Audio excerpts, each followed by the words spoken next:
जोशीमठ के दरार प्रभावित इलाके में पुनर्वास का काम जारी। मौके पर पहुंचे सीएम पुष्कर सिंह धामी। सीएम ने दिया आश्वासन, कहा बाजार मूल्य पर तय होगा मुआवजा। बारिश बर्फबारी की संभावना से बढ़ सकती है मुश्किलें।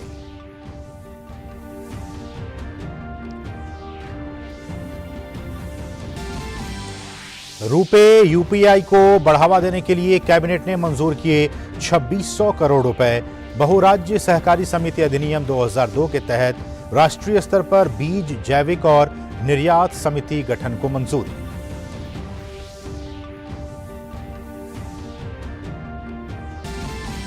मध्य प्रदेश के इंदौर में ग्लोबल इन्वेस्टर समिट का आयोजन। प्रधानमंत्री ने वर्चुअली उद्घाटन सत्र में लिया हिस्सा। बताया भारत की माइक्रो इकोनॉमी की बदौलत आईएमएफ सहित कई वैश्विक संस्थाओं का बढ़ा है भरोसा।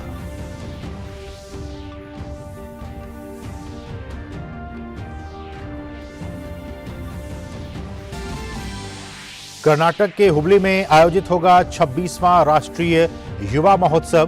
प्रधानमंत्री गुरुवार को करेंगे उद्घाटन। विकसित युवा विकसित भारत है थीम।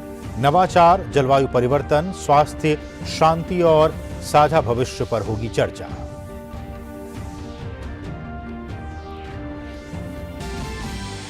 और हॉकी विश्व कप का कटक में एक भव्य समारोह के साथ हुआ आगाज। समारोह में केंद्रीय युवा और खेल मंत्री हुए शामिल। 13 से 29 जनवरी के बीच खेले जाएंगे मुकाबले।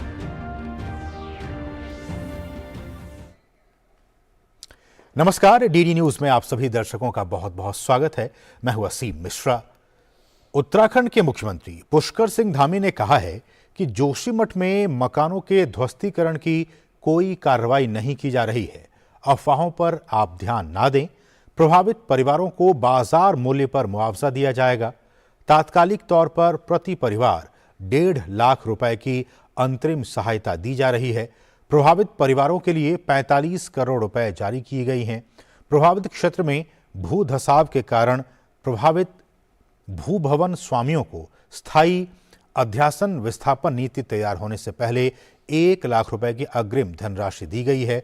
प्रभावित भू भवन स्वामियों को अपने भवन के सामान की ढुलाई और तात्कालिक आवश्यकताओं के लिए गैर समायोजन एक मुश्त विशेष ग्रांट के तौर पर 50,000 रुपए की धनराशि दी गई है। ये धनराशि उत्तराखंड राज्य आपदा प्राधिकरण ने जारी की है।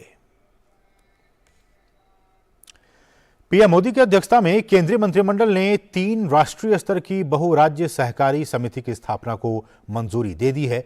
जैविक उत्पादों, बीज और निर्यात को बढ़ावा देने के लिए 3 सहकारी समितियों की स्थापना का फैसला लिया गया है। रुपे डेबिट कार्ड और भीम यूपीआई के जरिए लेन देन को बढ़ावा देने के लिए 2600 करोड़ रुपए की प्रोत्साहन योजना को भी आगे बढ़ाने की मंजूरी दी गई है। देश में सहकारिता के विकास की दिशा में मोदी सरकार लगातार कदम उठा रही है, जिससे कि सहकारिता क्षेत्र को मजबूत करने के साथ ही ग्रामीण स्तर पर लोगों की आय बढ़ाने में मदद मिले। बुधवार को एक अहम फैसले के तहत केंद्रीय मंत्रिमंडल ने बहुराज्य सहकारी समिति अधिनियम 2002 के तहत 3 राष्ट्रीय स्तर की बहुराज्य सहकारी सोसाइटी की स्थापना को मंजूरी दी। इसके तहत जैविक उत्पादों, बीज और निर्यात को बढ़ावा देने के लिए 3 सहकारी समितियों के स्थापना का फैसला लिया गया।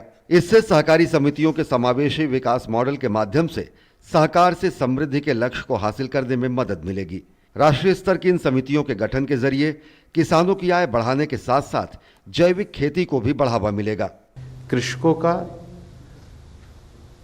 आय में वृद्धि और उसके साथ ही साथ सहकारिता मंत्रालय द्वारा अन्य मंत्रालयों के साथ whole of the government approach लेते हुए देश की ग्रामीण जो कृषि आय है उसको हम किस प्रकार से अंतर्राष्ट्रीय मानकों के अनुरूप करके उसको अंतर्राष्ट्रीय स्तर पर ले जा करके उसके एक्सपोर्ट में हम वृद्धि करें, इसके लिए इस निर्णय के द्वारा सुनिश्चित किया गया है। हम जानते हैं कि सहकारी समितियों के माध्यम से किसानों को बीज उपलब्ध कराने, उनके द्वारा उत्पादित ऑर्गेनिक प्रोडक्ट की मार्केटिंग तथा कृषि उत्पादों के एक्सपोर्ट में सहायता देने के लिए इन तीनों संशोधनों के माध्यम से राष्ट्रीय स्तर पर मल्टी स्टेट कोऑपरेटिव सोसाइटी स्थापना करने के लिए मंत्रिमंडल द्वारा अनुमोदन किया गया है। इसके साथ ही एक अन्य अहम फैसले में केंद्रीय मंत्रिमंडल ने रुपे डेबिट कार्ड और भीम यूपीआई के जरिए लेन देन को बढ़ावा देने के लिए 2600 करोड़ रुपए की प्रोत्साहन योजना को आगे बढ़ाने को मंजूरी दी है। गौरतलब है कि बीते वर्ष में देश में डिजिटल लेन देन में काफी बढ़ोतरी हुई है। वर्ष 2022 में ये बढ़कर साल 2021 के 41 लाख करोड़ रुपए के मुकाबले 84 लाख करोड़ रुपए के पार हो गया है। मंत्रिमंडल ने आज रुपी डेबिट कार्ड तथा भीम यूपीआई के ट्रांजैक्शन को बढ़ावा देने के लिए इंसेंटिव स्कीम की मंजूरी दी है। हम जानते हैं पिछले 8 वर्षों में भारत में डिजिटल पेमेंट का एक बड़ा इकोसिस्टम बना है। पिछले दिसंबर में डिजिटल पेमेंट की वैल्यू जो 12 लाख करोड़ थी, इस संख्या को भारत के जीडीपी के अनुपात में देखें तो ये लगभग 54% है। डिजिटल पेमेंट को और आगे बढ़ाने के लिए माननीय प्रधानमंत्री जी ने कैबिनेट में 2600 करोड़ रुपए मंजूर किए हैं। इस इंसेंटिव स्कीम से डिजिटल पेमेंट को एमएसएमई सेक्टर, अनऑर्गेनाइज सेक्टर, किसानों और मजदूरों तक ले जाना संभव होगा। ये पेमेंट बैंकिंग नेटवर्क से किया जाएगा। बुधवार को ही कैबिनेट की बैठक में कोलकाता स्थित राष्ट्रीय पेयजल स्वच्छता और गुणवत्ता केंद्र का नामकरण डॉक्टर श्यामा प्रसाद मुखर्जी राष्ट्रीय जल और स्वच्छता संस्थान के रूप में किए जाने को भी मंजूरी दी गई। शैलेंद्र मिश्र की रिपोर्ट, डीडी न्यूज, दिल्ली। केंद्रीय सहकारिता मंत्री अमित शाह ने आज सहकारिता क्षेत्र के हित में मंत्रिमंडल के फैसलों की सराहना की है। उन्होंने कहा कि सहकारिता एकमात्र ऐसा क्षेत्र है जिसमें करोड़ों लोगों के जीवन में सकारात्मक बदलाव लाने की क्षमता है। उन्होंने कहा कि इस क्षेत्र की कई वर्षों तक अनदेखी की गई, लेकिन नरेंद्र मोदी सरकार ने इसे मजबूत किया है। उन्होंने कहा कि बहुराज्यीय सहकारी जैविक समिति देश के किसानों को दुनिया में जैविक उत्पादों की बढ़ती मांग को पूरा करने के लिए असीमित अवसर प्रदान करेगी। सहकारिता मंत्री ने कहा कि बहुराज्यीय सहकारी निर्यात समिति देश में लगभग 8,45,000 समितियों को अपने उत्पादों को दुनिया भर में बेचने, क्षमताओं में वृद्धि और सफल व्यावसायिक उद्यम बनाने में सहायता करेगी। प्रधानमंत्री नरेंद्र मोदी ने आज वर्चुअल तरीके से मध्य प्रदेश की global investor summit invest Madhya Pradesh का शुभारंभ किया। इंदौर में आयोजित इस 2 दिवसीय समिट में गुयाना के राष्ट्रपति मोहम्मद इरफान अली और सूरीनाम के राष्ट्रपति चंद्रिका प्रसाद संतोखी विशेष रूप से शामिल हुए। इस सम्मेलन में देश दुनिया से कई बड़े उद्योगपति मध्य प्रदेश में निवेश की संभावनाओं को तलाश रहे हैं। मध्य प्रदेश की आर्थिक राजधानी इंदौर में 7वें ग्लोबल इन्वेस्टर समिट का शुभारंभ प्रधानमंत्री नरेंद्र मोदी ने किया। इस मौके पर उन्होंने कहा कि साल 2014 के बाद देश लगातार रिफॉर्म, परफॉर्म और ट्रांसफॉर्म की राह पर आगे बढ़ रहा है। 40,000 से ज्यादा प्रक्रियाओं को हटाकर ईज ऑफ बिजनेस बढ़ाया गया है। देश में इंफ्रा, हाईवे, आईवे और डेडिकेटेड कॉरिडोर का निर्माण बढ़ा है। एफडीआई में इजाफा देखा गया है। ऐसे में उन्होंने निवेशकों से कहा कि वैश्विक स्तर पर कई संस्थाएं भारत की बढ़ती अर्थव्यवस्था में लगातार भरोसा जता रही हैं। The IMF sees India as a bright spot in the global economy. The World Bank says that India is in a better position to deal with global headwinds than many other countries. This is because of India's strong macroeconomic fundamentals. प्रधानमंत्री ने मध्य प्रदेश के सामर्थ्य, संकल्प की सराहना की। उन्होंने कहा कि आस्था, अध्यात्म से लेकर पर्यटन तक, एग्रीकल्चर से लेकर एजुकेशन और स्किल डेवलपमेंट तक एमपी अजब, गजब और सजग भी है। प्रधानमंत्री ने बताया कि पीएलआई स्कीम से एमपी को एक बड़े फार्मा और टेक्सटाइल हब बनने में मदद मिली है। साथ ही उन्होंने निवेशकों से आह्वान किया कि भारत के साथ मिलकर नई ग्लोबल सप्लाई चेन निर्माण करने का ये एक सही समय है। हेल्थ हो, एग्रीकल्चर हो, न्यूट्रिशन हो, स्किल हो, इनोवेशन हो, हर लिहाज से भारत में नई संभावनाएं आपका इंतजार कर रही है। ये भारत के साथ साथ एक नई ग्लोबल सप्लाई चेन के निर्माण का समय है। इस निवेशक सम्मेलन में टाटा और बिरला समूह सहित कई अन्य औद्योगिक घरानों ने भी शिरकत की। उन्होंने राज्य के समृद्ध प्राकृतिक संसाधनों, बढ़ती जरूरतों के मद्देनजर निवेश करने और प्रदेश सहित देश के विकास में भागीदार बनने का संकल्प जताया। इसके अलावा मुख्यमंत्री शिवराज सिंह चौहान ने पर्यावरण को भी संरक्षित, संवर्धित करने का संकल्प जताया। कई औद्योगिक इकाइयों ने वृक्षारोपण कर एक स्वस्थ कार्बन साइकिल विकसित करने की प्रतिबद्धता जताई। प्रदेश में सीमेंट, रियल एस्टेट, खाद्य प्रसंस्करण सहित नवीकरणीय ऊर्जा के क्षेत्र में काफी संभावनाएं हैं। मध्य प्रदेश के सम्मेलन में 70 प्रमुख उद्योगपतियों सहित तकरीबन 73 देश और 7,000 से ज्यादा निवेशक उद्योगपति शिरकत कर रहे हैं। Global investor summit invest in MP में 2 दिनों तक देश और दुनिया के उद्योगपति मध्य प्रदेश में निवेश की संभावनाओं को तलाशेंगे। मध्य प्रदेश की सरकार ने ईज ऑफ डूइंग बिजनेस के तहत एक बेहतर इकोसिस्टम उद्योगपतियों के लिए बनाने की कोशिश की है। 1-to-1 मुलाकातें हो या फिर सिंगल विंडो सिस्टम, मुख्यमंत्री शिवराज सिंह चौहान लगातार उद्योगपतियों से चर्चा कर निवेश की संभावनाओं को आगे बढ़ाने पर काम कर रहे हैं। उम्मीद करते हैं ये इन्वेस्टर समिट मध्य प्रदेश की औद्योगिक विकास में महत्वपूर्ण साबित होगी। कैमरा पर्सन प्रद्युम्न दुबे के साथ आदित्य श्रीवास्तव, डीडी न्यूज, इंदौर।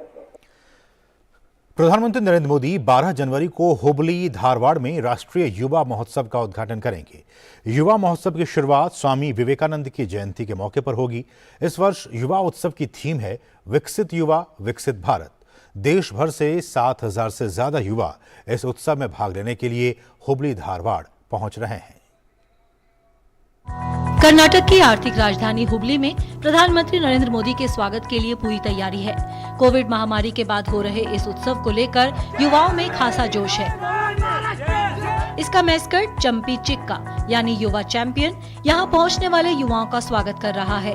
इस उत्सव के दौरान आयोजित गतिविधियों में प्रतिस्पर्धी और गैर प्रतिस्पर्धी सांस्कृतिक कार्यक्रम, मार्शल आर्ट प्रदर्शनियां, बौद्धिक प्रवचन, युवा कलाकार शिविर, सेमिनार और साहसिक कार्यक्रम शामिल हैं। इसके अलावा डिजिटल इंडिया, स्टार्टअप पॉलिसी, नई राष्ट्रीय शिक्षा नीति, आत्मनिर्भर भारत और कई अन्य फ्लैगशिप योजनाओं पर भी विचार होगा। इतना ही नहीं, इस दौरान विशेष मिलेट्स मेला भी आयोजित किया जाएगा। जो पार्टिसिपेंट्स आ रहे हैं उनको हम सभी अपने जो टूरिज्म के बारे में उनको जानकारी दे रहे हैं, ब्रोशर्स दे रहे हैं एंड एक लेजर शो भी कर रहे हैं regarding Dharwad and Hubli, regarding अपना जो हिस्ट्री है और टूरिस्ट पोटेंशियल है रिगार्डिंग दैट। हम उनको धारवाड़ पेड़ा सबको दे रहे हैं। हम उनको अपने जो खादी फ्लैग्स हम बनाते हैं, जिसको देश में हर जगह पे जो होता है, तो उसको हम एक फ्रेम करके उनको खादी फ्लैग का अपना जो ब्रांडिंग है उसको हम पहुंचाने के लिए बहुत ट्राई कर रहे हैं। युवा उत्सव का उद्देश्य एक साझा मंच पर अपनी सांस्कृतिक शक्ति का प्रदर्शन करके युवाओं के बीच राष्ट्रीय एकता, सांप्रदायिक सद्भाव, भाईचारा, साहस और साहस की अवधारणा का प्रचार करना है। मोदी जी की जो शैली, वक्तृत्व शैली और सभी उन्हीं से हम प्रेरित होते हैं और उनका हमारे अलग ही प्रकार का प्रभाव पड़ता है। थैंक यू हमें मौका देने के लिए, हमें नेशनल्स के लिए सिलेक्ट करने के लिए, और प्राइम मिनिस्टर को भी थैंक यू कि उन्होंने इतना बड़ा हमारे लिए स्टेज सजाया, हमें इतना बड़ा मौका दिया यहाँ आने के लिए, अपने आप को, अपने प्रोग्राम्स को यहाँ पे दिखाने के लिए। प्रधानमंत्री Narendra Modi new India, innovations और युवाओं में नेतृत्व प्रेरित करने पर जोर देते रहे हैं। इसके अलावा उत्सव के दौरान 5 विषयों कार्य, उद्योग और नवाचार, जलवायु परिवर्तन, स्वास्थ्य, शांति और साझा भविष्य पर चर्चा होगी। भारत की G20 प्रेसिडेंसी के दौरान होने वाला यह राष्ट्रीय महोत्सव युवाओं के लिए एक मंच है, जिसके जरिए वे भारत को विश्व में एक सामर्थ्यवान, सशक्त और समृद्ध देश बनाने की दिशा में प्रेरित होंगे। ये महोत्सव न केवल विभिन्नता में देश की एकता को प्रदर्शित करना है, बल्कि यहाँ आने वाले युवकों को आने वाले लीडरशिप और उनकी पीढ़ी को प्रेरित करने के लिए भी आयोजित किया गया है। कैमरामैन अप्पाजी राव के साथ आयशा खानम, डीडी न्यूज, धारवाड़। और भारत कल से वर्चुअल तरीके से आयोजित होने वाले 2 दिवसीय voice of global south summit की मेजबानी करेगा। उद्घाटन सत्र का नेतृत्व पीएम मोदी करेंगे। शिखर सम्मेलन का विषय आवाज की एकता, उद्देश्य की एकता है। शिखर सम्मेलन में ग्लोबल साउथ के देशों को एक साथ लाने और मुद्दों की एक पूरी श्रृंखला में एक साझा मंच पर उनके दृष्टिकोण और प्राथमिकताओं को शामिल करने की परिकल्पना की गई है। इस शिखर सम्मेलन के लिए 120 से अधिक देशों को आमंत्रित किया गया है। ये पहल पीएम मोदी के सबका साथ, सबका विकास और सबका विश्वास और सबका प्रयास तथा भारत के वसुधैव कुटुंबकम के सिद्धांत के अनुरूप है। केंद्रीय स्वास्थ्य मंत्री डॉक्टर मनसुख मांडविया ने कहा है कि कोविड से बचाव के लिए सभी जरूरी कदम उठाए जा रहे हैं। अंतर्राष्ट्रीय हवाई अड्डों पर सतर्कता बढ़ती जा रही है। उन्होंने कहा कि अब तक 15 लाख से ज्यादा यात्रियों की जांच की गई है, जिसमें 200 से ज्यादा यात्री संक्रमित पाए गए हैं। सभी पॉजिटिव सैंपल की जीनोम सीक्वेंसिंग की जा रही है। उन्होंने कहा कि BF7 वेरिएंट पर हमारा वैक्सीन कारगर है। दुनिया में अभी चौथी वेव चल रही है। जीनोम सीक्वेंसिंग से पता चल रहा है कि जो वेरिएंट, खास करके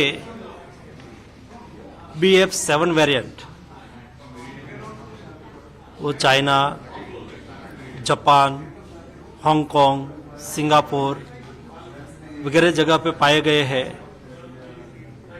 वो वेरिएंट भी कई पैसेंजरों में पॉजिटिव पाए गए हैं, लेकिन भारत में ये वेरिएंट पहले से ही 3 महीने पहले से ही दिखाई दे रहा है। हमारा वैक्सीन BF7 वेरिएंट पर कारगर है।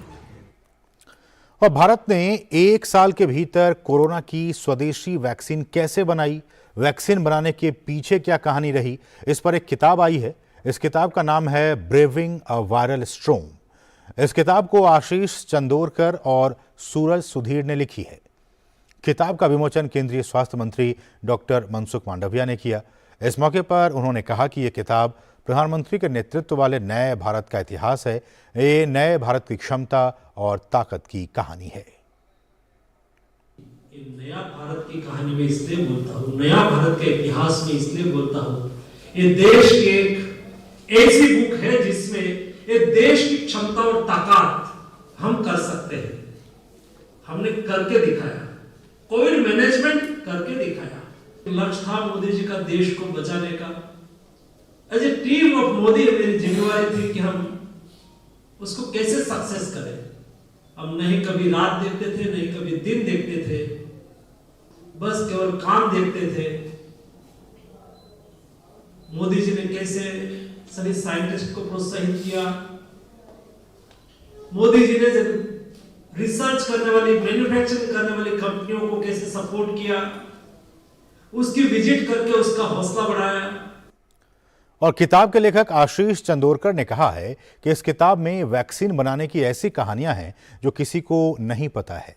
यह किताब पाठकों को स्वदेशी वैक्सीन बनाने की सफर से रूबरू कराएगी। ये किताब भारत की सफलता को दर्शाती है।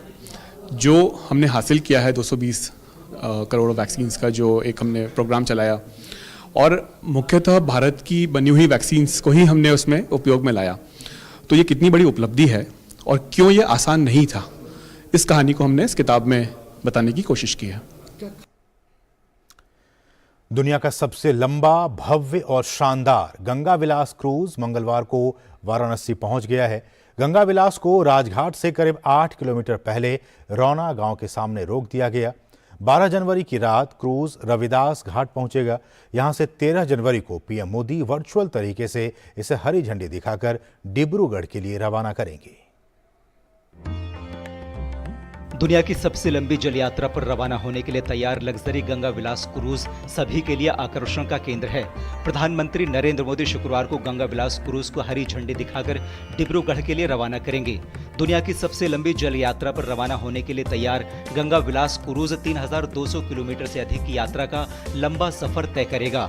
यह क्रूज भारत और बांग्लादेश से गुजरने वाली 27 नदियों के रास्ते अपनी मंजिल डिब्रूगढ़ पहुंचेगा। 50 दिन की यात्रा में 50 जगह रुकेंगे और हर जगह रुकेंगे तो हर जगह अलग अलग देखेंगे।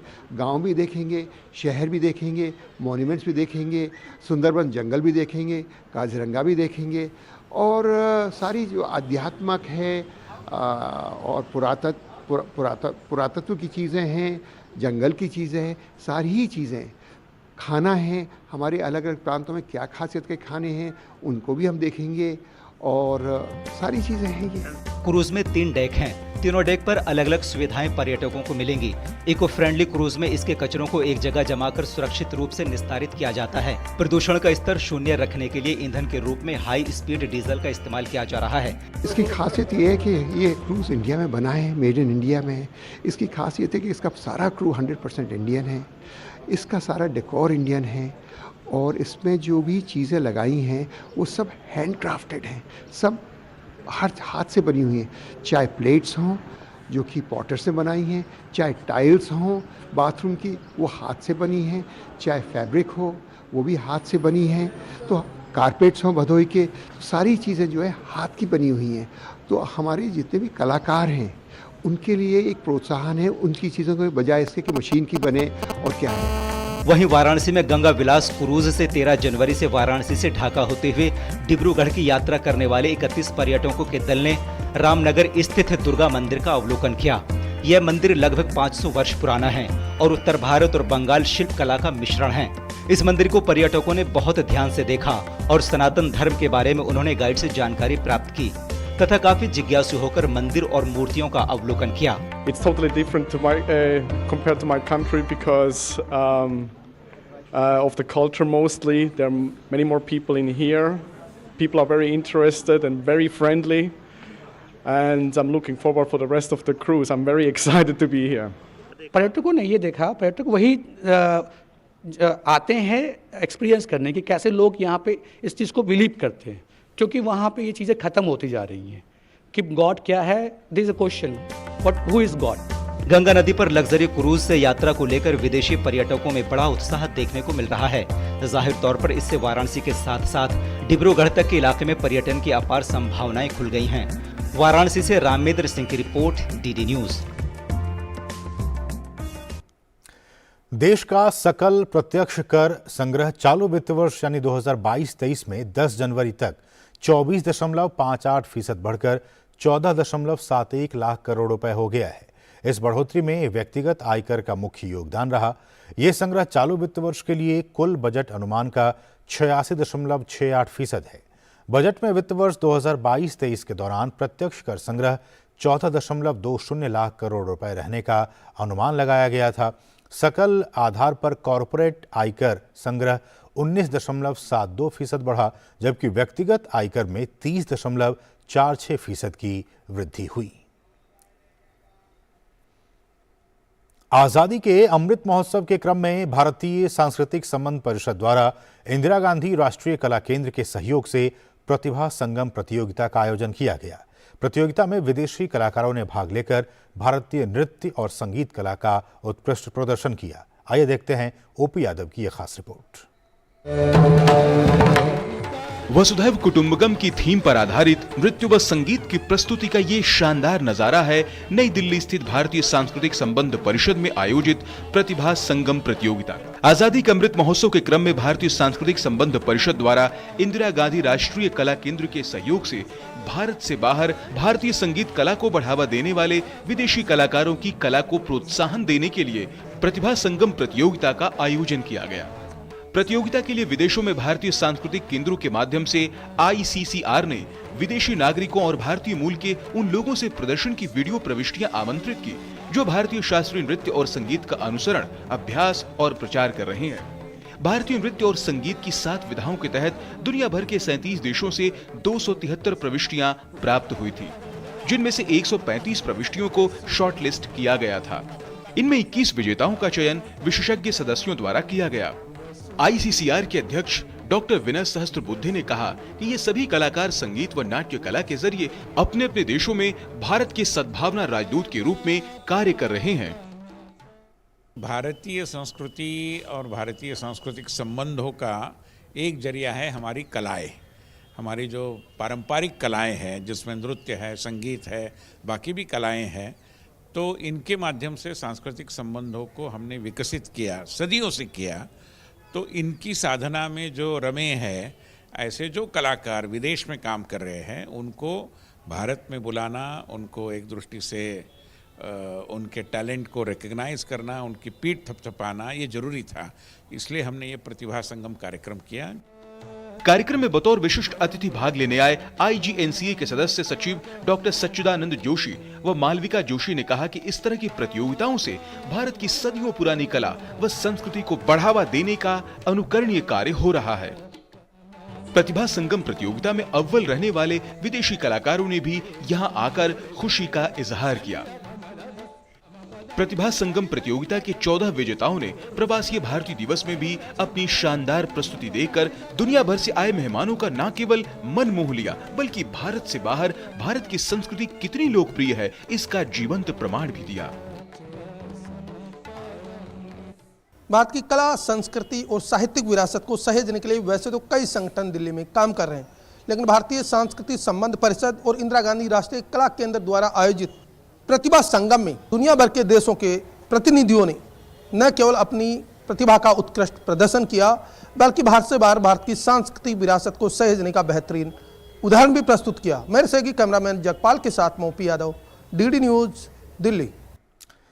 बात हॉकी की। कटक में हॉकी विश्व कप का शानदार तरीके से आगाज हो गया है। कटक में 13 जनवरी से हॉकी के मुकाबले खेले जाएंगे।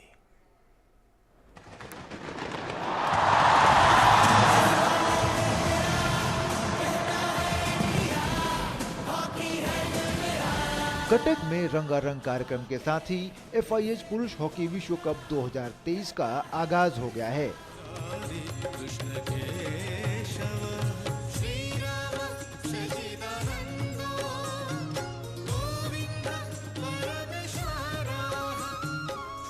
उद्घाटन समारोह में 16 देशों के खिलाड़ी, अधिकारी और देश के गणमान्य व्यक्तियों सहित करीब 20,000 दर्शक शामिल हुए। ओपनिंग सेरेमनी में बॉलीवुड एक्टर रणवीर सिंह और दिशा पटानी समेत कई कलाकारों ने अपनी प्रस्तुति से सभी का दिल जीत लिया। इसके अलावा कोरियन बैंड ब्लैक स्वान की शानदार प्रस्तुति से स्टेडियम में मौजूद हजारों लोग मंत्रमुग्ध हो गए। उद्घाटन समारोह में बॉलीवुड और विदेशी कलाकारों के अलावा कई स्थानीय कलाकारों ने भी परफॉर्म किया।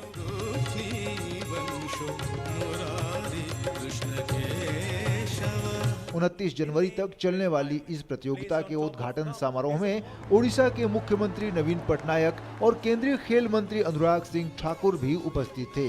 ओडिशा के मुख्यमंत्री नवीन पटनायक ने प्रतियोगिता में हिस्सा ले रही टीमों का स्वागत करते हुए लगातार दूसरी बार विश्व कप के आयोजन को ऐतिहासिक बताया। Odisha has long been known for its hospitality. I'm sure all the visitors will take a little part of Odisha home with them. केंद्रीय खेल मंत्री अनुराग सिंह ठाकुर ने ओडिशा को इस शानदार आयोजन के लिए बधाई देते हुए प्रतियोगिता में हिस्सा ले रही टीमों को शुभकामनाएं दी। Every Indian is excited to watch the Men's World Cup Hockey Games और केवल आयोजन ही नहीं हो रहा, कटक के इस मैदान में मैं देख रहा हूं कि दुनिया भर में वर्ल्ड कप हॉकी के जितने आयोजन हुए होंगे, सबसे भव्य आयोजनों में से एक